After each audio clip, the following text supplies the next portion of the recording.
Holy cow, what a game that was for the Bulls, like no joke. I think it was about halfway through the third quarter where I believe the Bulls were down by either 14 or 15 points. Momentum just wasn't on their side. The guys looked defeated, and I said it in the live chat, this is going to be a bad loss. And not because, oh, it's against the Clippers, because the Clippers with Paul George, they're a different story. Like, that's a good team.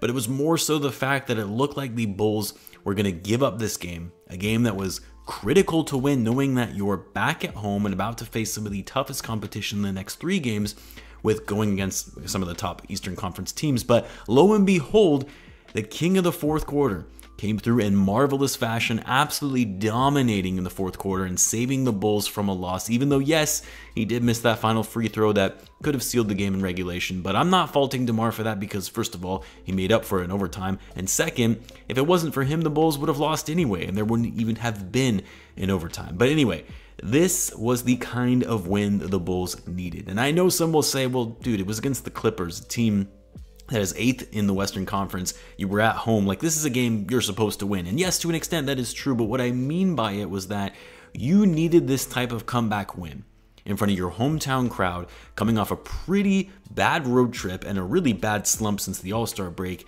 to have a turning point where it looks like you're all but going to lose again to another sub-500 team. And a switch gets flipped and you come back, completely shift the momentum and win the game that you had to win. That kind of win sets the tone for the remainder of the regular season and going into the playoffs. Because I talked about it before in one of my prior post-game videos. I think it was the one in the loss against the Knicks. What concerned me the most that I thought no one was talking about, everyone was trying to point all these fingers at who the problem was for the recent slump that the Bulls were going through, but no one was talking about the clear lack of confidence coming from this Bulls team. The shift in their demeanor coming into these games, getting their heads down when giving up leads, not having that fight to come back, and you need a win like this, even if it's against an average team, to gain that confidence and swagger back, to regain that fire and energy, and to build on that momentum going into the playoffs. I said it before, it seems like every other team in the East is riding that wave and getting hot going into the postseason, except for the Bulls.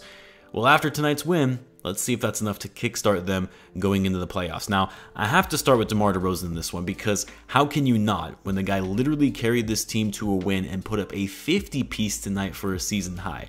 Now, what I'll say first, because I know everyone is going to be focusing on his offense tonight because he was insane from the floor, but I actually think DeMar deserves some credit for his defense tonight. No, it wasn't immaculate defense, but for DeRozan, it was solid enough defense that I actually was saying to myself in the moment, hey, look, this guy can actually play defense when he tries. I'm not saying it was for the whole game, but there were a good deal of possessions where DeRozan did a really good job on Paul George. Paul George, I mean, had a decent game, especially for a guy only in his second game back from injury, but he was 7 for 20 from the field and 2 for 9 from 3. Again, DeMar wasn't covering him all the time, but in the possessions where he did guard him, he did a decent job. But boy, DeMar was on one tonight. He was in full killer mode, wanting this win and wasn't letting up, even when the Clippers responded by countering with some mini runs. DeMar was 17 for 26, 17 for 26 from the floor, 2 for 2 from 3, I'll add, and was crafty in his ability to get to the free throw line, which I feel like more recently, DeMar hasn't been getting the kind of calls we're used to seeing, but he was 14 for 15 from the free throw line, only missing that final one in regulation. DeMar also had 6 rebounds and 6 assists to go along with his 50 points. This was the first 50-point game from a Bulls player since Zach Lavine did it against the Hawks in a loss last season. DeMar was plus 19 tonight, a team high. For context, Zach Lavine and Nikola Vucevic were a -1 and -3 when they were on the court, respectively. Now, Vucevic had a really solid game as well. He started out hot. I feel like he had a quick 10 points to kick off the game, cooled down a little bit. He was being much more aggressive and assertive in the post, especially cleaning up the glass on offense. Vucevic had actually 5 offensive rebounds tonight, 14 rebounds in total to go along with his 22 points.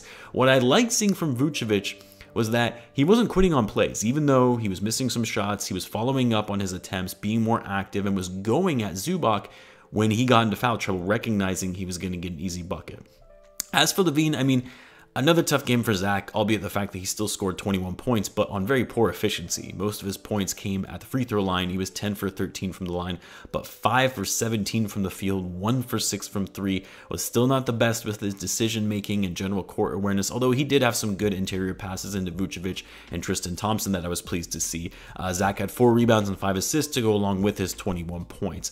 But the guy I want to call out tonight is Patrick Williams, because ever since getting called out by Billy Donovan that he would need to earn his minutes and that he wasn't just going to give minutes based on hype and potential, well, Billy decided to start Patrick Williams in the second half over Alex Caruso, which I thought was an odd move initially because P. Will kind of struggled in the first half and wasn't being aggressive at all, not moving much without the basketball, not cutting, and really just standing around. He didn't have a single attempt in the first half, but in the second half, he really came to light, being more active on the defensive end, chasing rebounds. He had a season high 12 rebounds tonight, and he also had 2 blocks and a steal, and was being more aggressive in getting to the basket and looking more confident. He was making cuts to the hoop. Like, there was a play where DeMar got doubled up late in the game, and rather than guys standing around, Caruso moved to the top of the key to get the pass, and Pat cut right to the basket from the corner for a perfectly timed dunk. Those are the kind of things I've been harping on, because teams have started to figure out that if you double DeMar or Zach,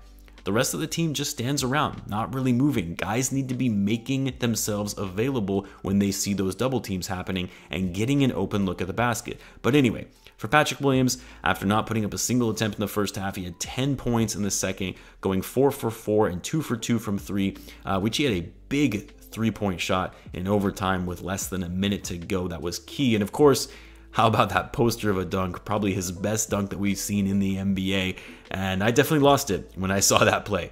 Io had an okay game, 4 for 8 from the floor, 8 points. Coby struggled shooting tonight, especially from deep, but he was at least active in getting to the basket and had some nice drives.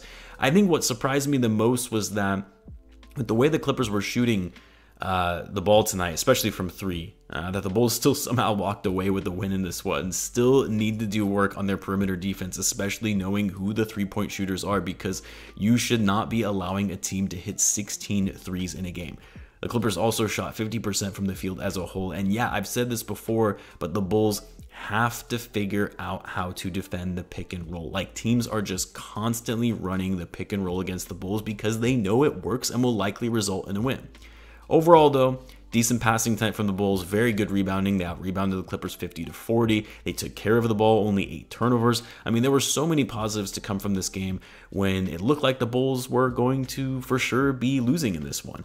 Even in the final seconds of the game, really, until the Clippers made some really bad mistakes, committed stupid fouls that let the Bulls send this one into overtime and nearly win the game in regulation. So, it's on to the next. The Bulls now have the Heat on Saturday, who have found their way back up to the #1 spot. Bulls remain 5th in the Eastern Conference, and get this, with the Sixers sliding, the Bulls are only 1.5 games behind them for the 4th seed, although I can't think of a worse nightmare first-round matchup than going up against the Sixers, even if the Bulls do have home court advantage. But they do create more separation, though, tonight, as they are now 3 games ahead of the Cavs for the play-in spot, so it's likely the Bulls will miss the play-in that everyone was so worried about. 5 more games left, guys. We'll see how things shake out. I'll obviously be keeping you guys posted throughout the whole way. So as always, be sure to subscribe if you're a Bulls fan, as I do post daily Bulls content. Thanks again for tuning in, guys, and I will catch you in the next one.